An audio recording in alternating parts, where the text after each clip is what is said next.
Before this video starts, make sure to subscribe and like this video.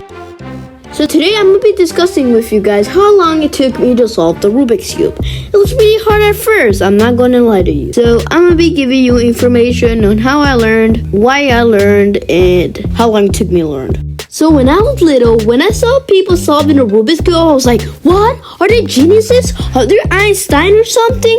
So that same day, I went at home and searched in my search bar, in YouTube search bar, and I searched how to solve the Rubik's Cube. Because of this, I went in a couple of videos, and all of the videos, I'm not gonna lie to you, they were so bad.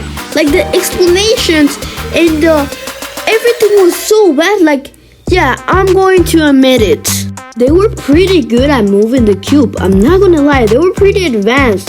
But only because you know doesn't mean the other people know. Only because you know doesn't mean that the other viewers will understand the explanation you're doing. That's advanced. So finally, without the suffering, the other time I went, there was finally a good video. Like, I think this guy's a genius, bro. Like, this guy teached it so well and like so basic. So because of this, I learned it in a couple days later of the guy's explanation. And no, it wasn't J-Perm. It was a better person that knew how to solve it and teach it well.